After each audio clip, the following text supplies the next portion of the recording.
Meus queridos amigos, muito boa tarde. Me chamo Naucer Canedo, sou médico. Estou aqui hoje para poder apresentar para vocês a nossa aula da Mentoria de Cardiologia na Prática 2.0. Deixo aqui meu agradecimento à doutora Bárbara e ao doutor Bruno, meus grandes amigos. Pessoal, hoje nós vamos conversar com vocês um pouquinho mais sobre AVC isquêmico, certo? Nós vamos trabalhar da seguinte maneira. Eu vou apresentando um pouco dos casos clínicos para vocês e como é que vocês iriam manejar esse paciente dentro de um contexto de sala de emergência, certo? Nós vamos aqui dar o nosso plantão juntos com um caso que é real, certo? Caso atendido por nós, de um paciente com AVC. Eu quero que vocês trabalhem o máximo da prática possível, certo? Para a gente tentar entender como é que a gente atenderia esse paciente dentro de um contexto de pronto-socorro. Tudo bem? Então vamos lá, seguindo a nossa aula sobre AVC.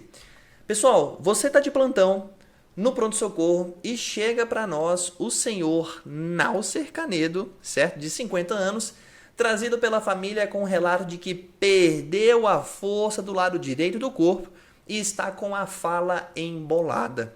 Nega eventos semelhantes prévios, abalos, tremores ou qualquer outro sintoma neurológico associado. O paciente com comorbidades antecedentes patológicos era hipertenso e tinha arritmia no coração. Não fazia uso de nenhuma medicação.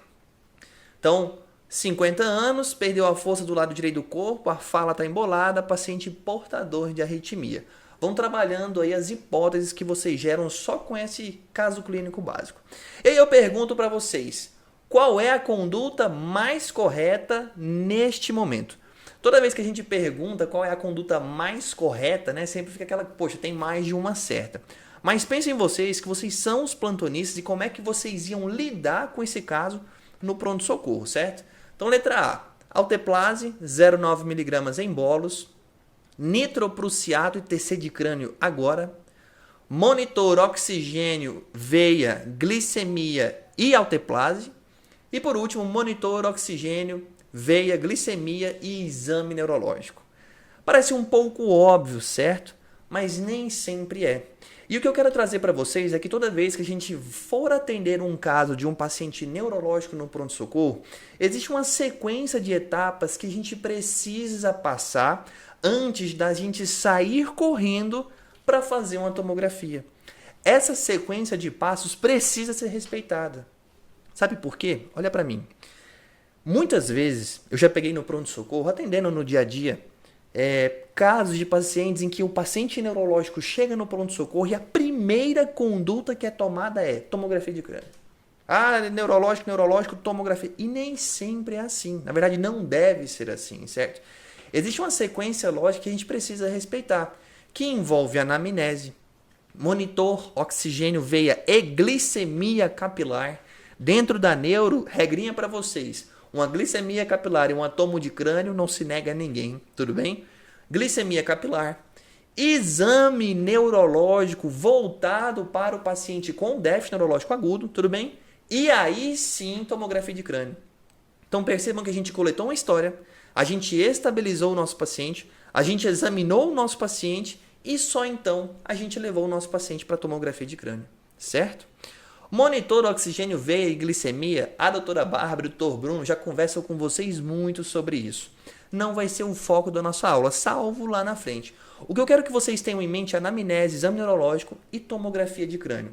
E vão pensando aí já a resposta certa do nosso caso que a gente passou. Falando um pouco de anamnese para vocês, olha para mim, preste atenção. Toda vez que vocês forem atender um paciente neurológico no pronto-socorro, existem coisas básicas que precisam obrigatoriamente ser perguntadas. Nossa, mas a anamnese não é igual para todo mundo? Não, não é igual para todo mundo.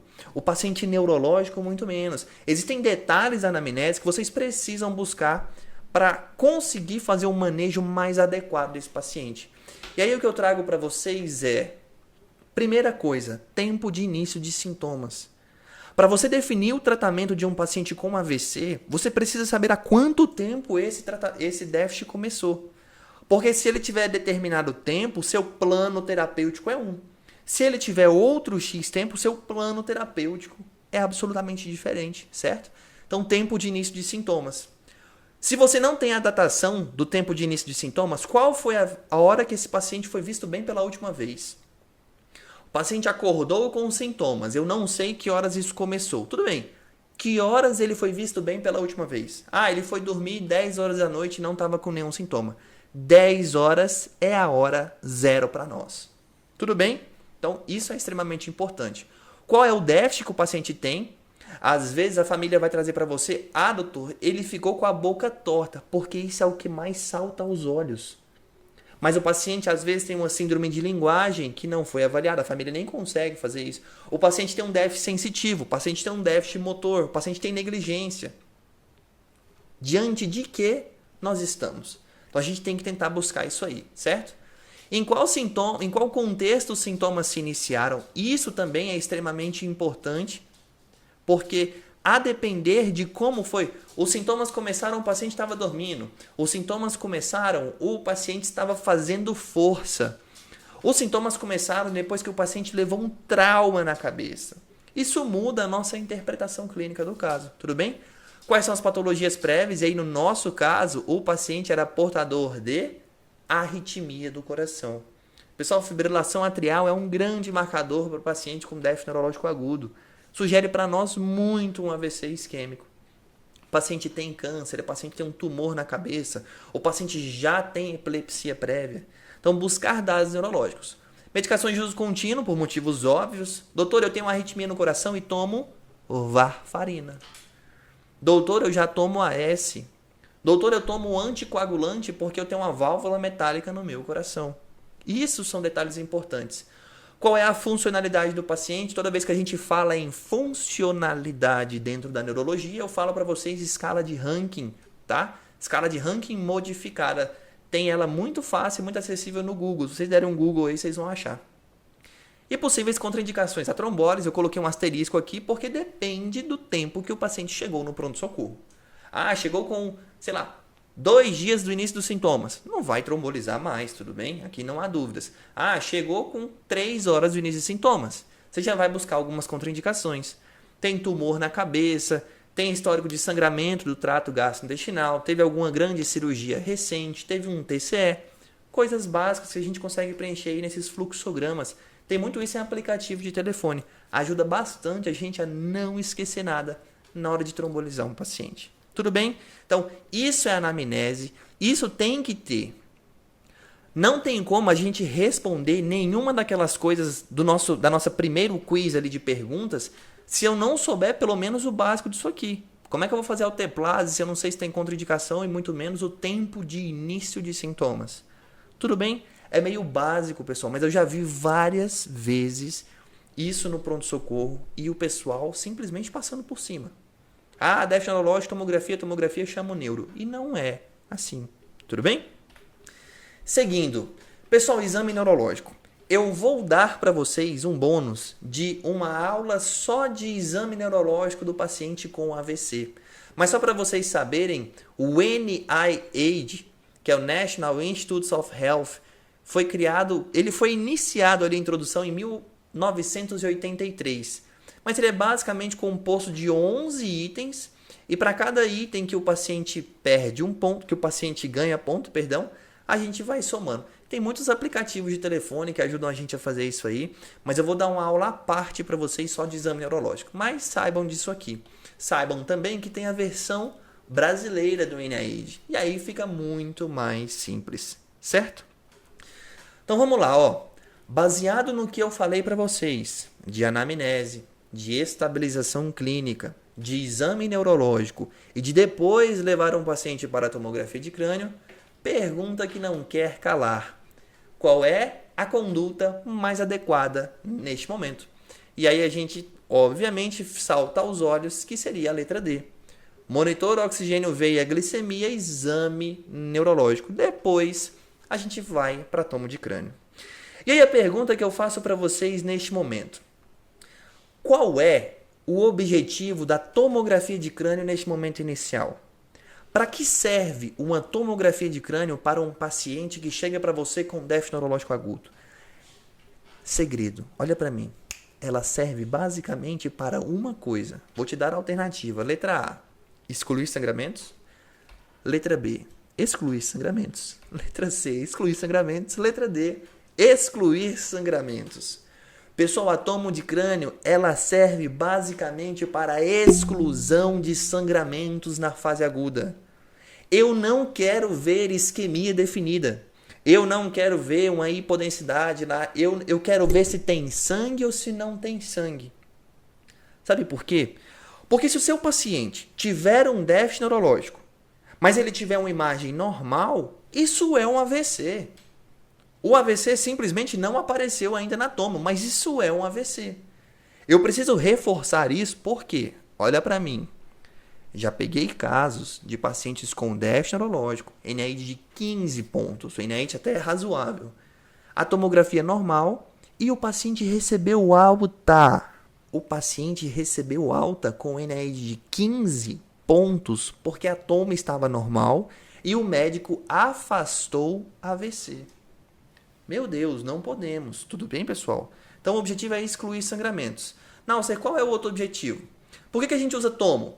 Porque é o método de imagem mais utilizado, porque é fácil, é barato, tem em todo lugar e é muito rápido. Por isso que a tomo de crânio é mandatória para a gente sempre fazer, tá? Eu vou buscar alterações que é a diferenciação córtico-subcortical, vou mostrar para vocês. Sulcos e giros, redução de sulcos e giros, que é basicamente procurar se o paciente tem alterações agudas do AVC, sem ser aquela hipodensidade definida lá que a gente já conhece. Mas alterações sutis ali que propiciam AVC. E aí eu mostro para vocês algumas tomografias. Observem, nosso paciente, Naucer Canedo, tinha déficit à direita. Fez uma tomo, era um AVCH. Eu não tenho como ter um plano de tratamento para um paciente com déficit neurológico agudo se eu não tenho tomo de crânio. Preciso da tomo de crânio para definir o tratamento. Tudo bem? Doutor, eu admiti um paciente. Por que eu estou falando isso? Porque vocês vão admitir pacientes na vida de vocês em situações em que você não tem uma tomo de crânio. Não tome conduta específica para AVCI ou para AVCH sem tomo de crânio. Não tem como a gente saber. Não existe nenhum dado no exame neurológico que fala a favor mais de uma coisa ou de outra. A gente pode até pensar que pode ser uma coisa ou outra, mas não tem como afastar 100%, certo? Então aqui a gente tem uma hiperdensidade que pega aqui, ó, núcleo lentiforme, núcleos da base, né, lentiforme, cápsula interna, pega um pedaço do lobo frontal, baita hiperdensidade. AVC hemorrágico catastrófico, certo? Mais uma hiperdensidade que acomete a região de núcleos da base, cápsula interna, um pouco do lentiforme, cápsula interna aqui, certo? Cabeça do caudado, AVCH.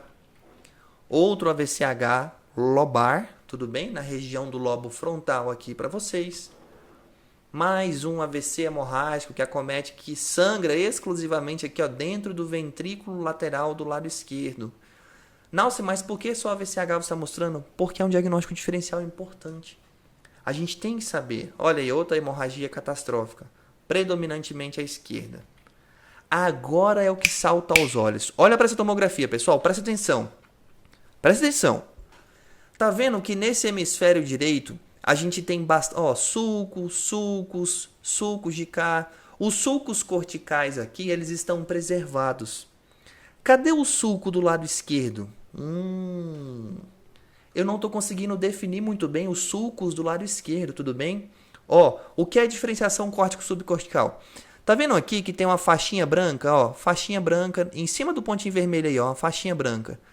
Córtico subcortical. Subcortical é essa parte mais cinza, ó, branco, cinza, branco, cinza. Aqui tá tudo um tom de cinza. Não existe diferenciação córtico-subcortical nessa área.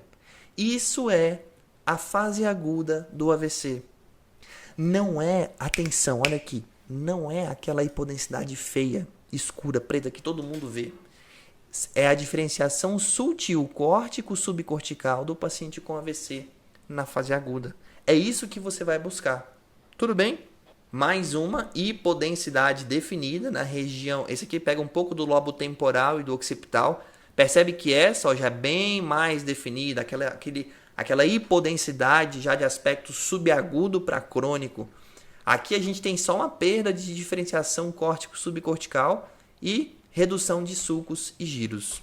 Mais uma hipodensidade que pega o temporal aqui, a região de núcleos da base, hipodensidade já bem definida, de um aspecto já mais para subagudo, tudo bem? Aqui a gente não consegue ver muitas alterações corticais, tudo bem? Eu coloquei essa tomografia aqui para vocês terem atenção ao olhar conjugado. Percebe aqui, ó, o paciente está olhando para o lado esquerdo, ó, olhando para o lado esquerdo. Dica para vocês da prática. No AVC, o paciente desvia o olhar para o lado da lesão, certo? Do lado da lesão da cabeça. Então, se o paciente está com déficit de força do lado direito do corpo, o AVC é do lado esquerdo da cabeça. O paciente desvia o olho para o lado esquerdo. Ele olha para o lado da lesão. Então, se você não viu nenhuma alteração aqui, mas viu que o paciente tem um desvio do olhar conjugado, fique atento que talvez ele tenha um AVC do lado de cá, certo? Trago outra tomografia para vocês do nosso caso clínico que recebeu alta. Paciente com NIH de 15 pontos. Náusea. Ó, tem sulco aqui, tem sulco de cá, tem sulcos. Ó, córtico, essa região branquinha, córtico subcortical normal, córtico subcortical normal. Náusea. Essa tomografia para mim tá normal. Realmente, pessoal, essa tomografia está normal.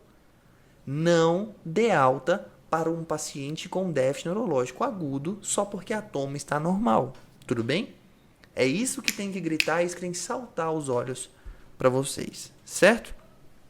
Fizemos tomografia de crânio, definimos que o nosso paciente está com AVC na fase aguda. A pergunta que eu faço para vocês agora é: como nós devemos fazer o manejo agudo do paciente com AVC isquêmico? Esse é o grande X, extremamente prático para vocês. Vamos lá, caso clínico. Qual o alvo pressórico em pacientes não trombolizados? Tá? Minha imagem está aqui em cima, mas é não trombolizados. Até 200 por 120, até 220 por 100, até 220 por 120, até 185 por 110. Pensem aí. Nossa, é pegadinha, né? Olha para que essa diferença toda? Porque isso vai estar na prova prática da residência de vocês. E isso é o que é recomendado pelo guideline americano de AVC. Resposta, pessoal, até 220 por 120, certo? Hipertensão permissiva é o conceito. Pacientes que não vão ser trombolizados, hipertensão permissiva. Você só não vai deixar a pressão subir se esse paciente tiver alguma complicação por causa da hipertensão. Por exemplo, fez um edema agudo de pulmão com 200 por 100. Não vou deixar chegar a 220 por 120, eu vou abaixar a pressão dele. Se ele não tem nenhuma emergência hipertensiva, você vai deixar a pressão subir. Esse é o conceito, hipertensão permissiva. Eu vou discutir isso com vocês mais à frente, tudo bem? Qual é o alvo pressórico em pacientes trombolizados nas primeiras 24 horas? Situação oposta, você trombolizou o paciente. Qual é o alvo pressórico que você deve manter nas primeiras 24 horas? 180 por 110, 185 por 100, 185 por 105, 180 por 105. Eita, agora é a pegadinha da pegadinha. Ô, Náusea, por que você está cobrando isso da gente? Porque isso foi questão da prova prática da USP. Qual é o alvo pressórico de um paciente que foi trombolizado nas primeiras 24 horas? Qual é o alvo pressórico? O alvo pressórico, pessoal, é 180 por 105. Você inicia a trombólise com 185 por 110. E depois você mantém 180 por 105. Poxa, Náusea, isso é um pouco complicado. Me explica melhor isso aí. Vamos, pessoal, vamos explicar para vocês. Toda vez que você admitir um paciente neurológico no seu pronto-socorro, a primeira coisa que você tem que saber: tem menos de 4 horas e meia ou tem mais de 4 horas e meia? Isso é primordial. Se você estiver numa UPA ou em qualquer lugar em que você não tem um neuro, não tem um atomo, não tem a trombólise, você precisa definir qual é o tempo de início dos sintomas. Porque você já conhece um conceito que é muito antigo, de que tempo é cérebro. cada minuto que se passa de um AVC isquêmico, 2 milhões de neurônios morrem. Isso é verdade, isso não é pegadinha. 2 milhões de neurônios. Nossa, eu tenho 1 bilhão de neurônios. Tá bom, você tem 1 bilhão, eu quero os meus 2 milhões garantidos. Você precisa correr com esse paciente. Tem que gritar na sua cabeça que isso é uma emergência e que você tem que correr para salvar esse paciente.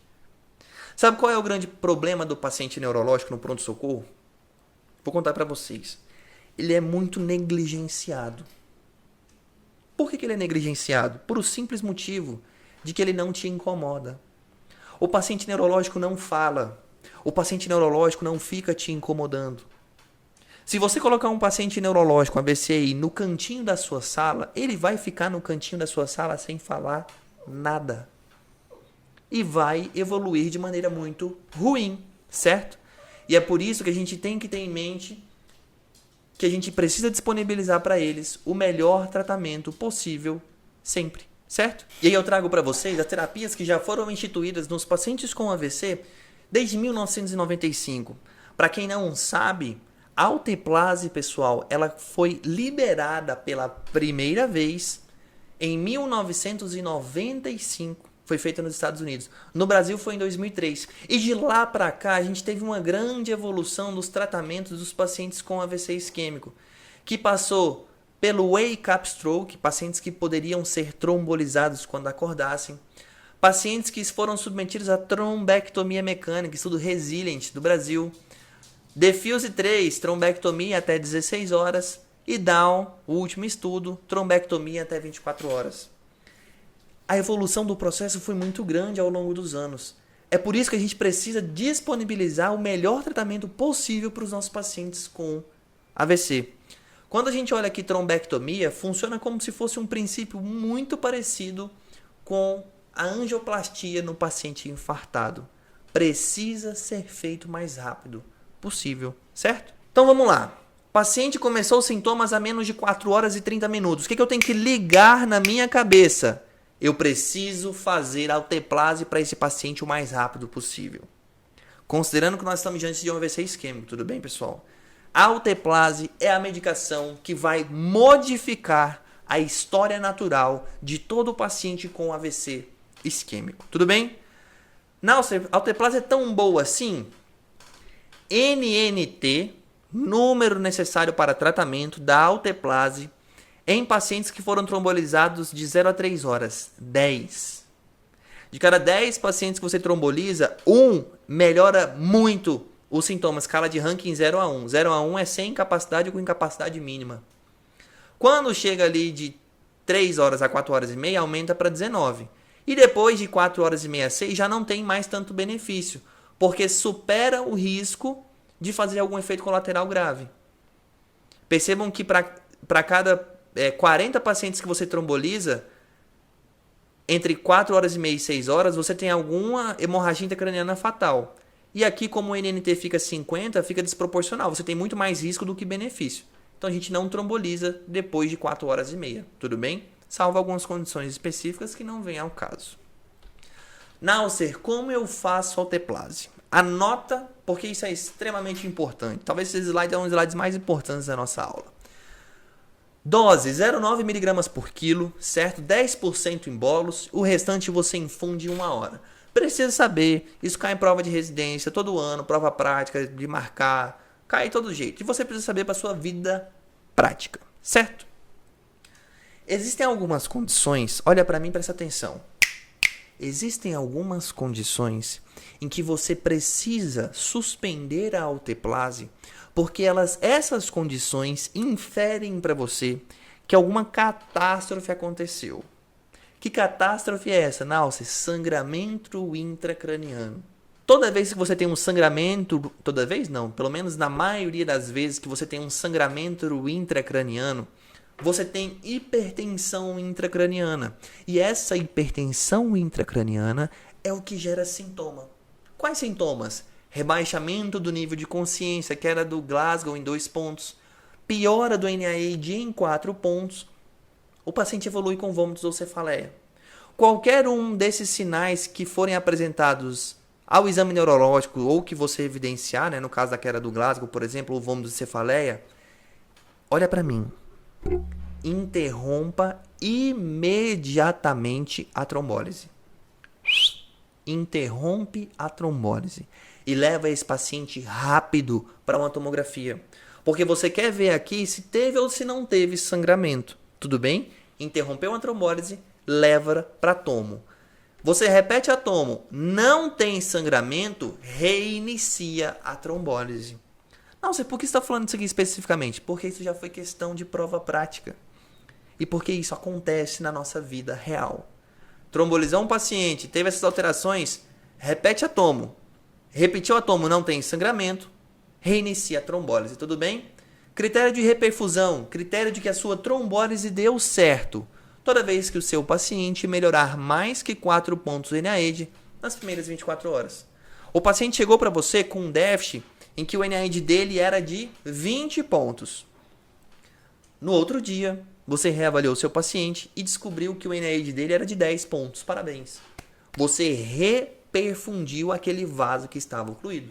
A sua trombólise foi, 100%. Melhorou bastante o déficit do paciente. Náusea. Eu descobri recentemente, eu vi aí umas publicações que falavam de tenecteplase para o AVC. Funciona. Funciona, pessoal. Tenecteplase pode ser feito no AVC. Não é a recomendação do guideline ainda, certo? Essa publicação é de 2022, agora do mês de julho, muito recente, tá? A dose é de 0,25 mg por quilo. Você faz um bolus em dose única de tenecteplase. Funciona, mas ainda não é a recomendação nível 1A do guideline. Eu acredito que em breve vai ser, tá? É possível que em um futuro aí breve isso já se torne a recomendação 1A. Já deixei aqui para vocês porque você pode utilizar se no seu serviço não tiver alteplase. Tudo bem? Não, seria agora, eu quero saber do controle pressórico. Aquela discussão que você falou para mim, 220 por 120, 180 por 105, como é que funciona isso? Presta atenção. Quando você vai trombolizar o seu paciente, para iniciar a trombólise, atenção, olha para mim, o nível pressórico é menor que 185 por 110. Iniciou a trombólise, 185 por 110. Dose de manutenção. Como é que você vai manter a pressão do seu paciente nas primeiras 24 horas? 180 por 105. Poxa, Náusea, é chato? É chato. Eu concordo com você absolutamente que é chato. Mas você precisa saber, certo? Iniciou a trombólise 185 por 110, manteve por 180 por 105. Atenção! Olha para mim. O guideline americano recomenda para nós algumas medicações específicas para a gente poder controlar a pressão do paciente com AVC isquêmico, certo? Problema. As medicações que ele recomenda não tem no Brasil. Qual é o problema? Na sua prova, quando você marca um X, qual vai estar na letra A? A que tem no Brasil, mas que não é a recomendação do guideline, certo? Então isso é uma pegadinha muito grande e injusta, mas eu estou aqui para te falar disso. As drogas de indicação são labetalol e nicardipina, certo? No Brasil não tem isso aqui, no Brasil só tem nitroprusiato. Você precisa controlar com nitroprusiato, mas não é para marcar X o nitroprusiato na sua prova. Tudo bem? Isso aqui eu deixei só para que vocês saibam o tempo de que a gente precisa aferir sinais vitais do paciente nas primeiras 24 horas da trombólise, certo? Só anota aí, decora, tira um print do slide porque vai ficar mais fácil. Atenção! Pacientes sem trombólise. Não trombolizei o meu paciente. Conceito: hipertensão permissiva. Deixa a pressão subir. Precisa deixar a pressão subir para que o seu cérebro fique melhor perfundido na fase aguda do AVC. O vaso está entupido, pessoal. Existe uma oclusão naquela artéria. Se você facilita com que chegue sangue lá através da hipertensão permissiva, você reduz uma coisa que se chama área de penumbra. Já ouvi falar disso. Penumbra é aquele tecido cerebral que ainda não morreu. Esse tecido cerebral é salvável. Tudo que você faz na fase aguda de um AVC é para tentar recuperar o que a gente chama de área de penumbra. Porque se você não tratar essa área de penumbra direito, o seu paciente vai isquemiar mais. E ele vai piorar o déficit neurológico dele. Conceito formado, hipertensão permissiva. Náuser, o que é hipertensão permissiva? 220 por 120 nas primeiras 24 horas do início dos sintomas. 220 por 120. Deixa a pressão subir. Não é para dar captopril e alta para o seu paciente com AVC. Não é para fazer isso. Tudo bem? Alvo de longo prazo, menor que 13/8. Como é que eu vou controlar isso no longo prazo, Náuser? 15% ao dia de redução e você pode utilizar IECA, BRA, bloqueador de canal de cálcio ou tiazídicos. São as 4 primeiras escolhas do paciente com AVC isquêmico. Tudo bem? Espera sair da fase aguda 24 a 48 horas e aí sim você inicia o tratamento. Reduz 15% ao dia, menor que 13/8 é o alvo de longo prazo, IECA, BRA, bloqueador de canal de cálcio ou tiazídicos. Tudo bem? Medidas gerais para todo paciente com AVC, Náuser. Tá aqui, pessoal. Glicemia entre 140 e 180. Controle de temperatura. O seu paciente não pode fazer febre. O paciente que faz febre evolui pior. Deixe lá uma dipirona ou um paracetamol de horário. A febre faz aumenta a temperatura, obviamente, isso aumenta o metabolismo de uma área que está isquemiada. Isso talvez não seja muito bom, certo? Decúbito, Náuser, depende se o seu paciente tem risco de broncoaspiração ou não. Pacientes idosos que têm risco maior de broncoaspiração, deixa ele em decúbito elevado. Se o paciente é mais jovem, está acordadinho e não tem um risco de broncoaspiração, pode deixar em decúbito zero que não tem o menor problema. Tudo bem? Iniciar antiplaquetários. Se você não trombolizou o seu paciente, atenção, olha para mim. Se você não trombolizou o seu paciente, na sua primeira prescrição, você já pode iniciar os antiplaquetários. Você já pode iniciar simvastatina ou estatina de alta intensidade. Você só não pode iniciar antihipertensivo. Isso não. Hipertensão permissiva a gente já sabe. Tudo bem? Então, se você não trombolizou, AS 100mg já entra na sua primeira prescrição. Se o paciente tem um NIH baixo, que a gente chama de NIH minor, menor ou igual a 5, ou o paciente tem um AIT, você vai fazer AS mais clopidogrel. É o conceito da dupla terapia plaquetária. Estudo Chance, tudo bem? Estudo Chance e estudo Point. O clopidogrel é 300mg de ataque com 75 de manutenção. Você vai manter isso aqui por 21 dias. E depois você vai manter só AS. Obviamente, isso depende da etiologia do AVC, certo? Você iniciou dupla terapia plaquetária. Identificou que o seu paciente teve um AVC por fibrilação atrial. Sai tudo isso e entra anticoagulação. Porque isso aqui não tem efeito para pacientes que precisam anticoagular. A anticoagulação aqui é major, certo? É a indicação maior. E você não faz tripaterapia. Não pode fazer AS com clopidogrel com varfarina para um paciente com AVC. Tudo bem, pessoal? Você faz dupla terapia se ele não tem uma indicação maior de anticoagulação. Idealmente, estatina de alta intensidade para todo mundo. Atorva de 40 a 80 ou Rosuva de 10 ou de 20. Tá? No SUS, a gente só tem Simva. Então, a gente faz Simva mesmo. 40mg. É uma estatina de moderada intensidade. Não é a recomendação principal do guideline, mas é o que a gente tem. Anotou? Certinho? Coisas para que vocês saibam que elas existem. Trombectomia. Trombectomia, pessoal, funciona como um princípio parecido para a angioplastia no paciente com infarto agudo do miocárdio. A ideia aqui é ir lá e pescar o trombo que fez o AVC no paciente. Aqui a gente tem uma arteriografia, presta atenção, ó. Cerebral carótida, cerebral média ocluída, cerebral anterior. O paciente fez trombectomia, olha como recanalizou o vaso. Esse aqui era o trombão que estava entupindo a cerebral média. Extremamente modificadora de vida. NNT de uma trombectomia, 2,6. Não tem nada na medicina que tenha um NNT tão baixo. Não sei por que você está falando baixinho, porque isso é importante. Precisa saber, tudo bem?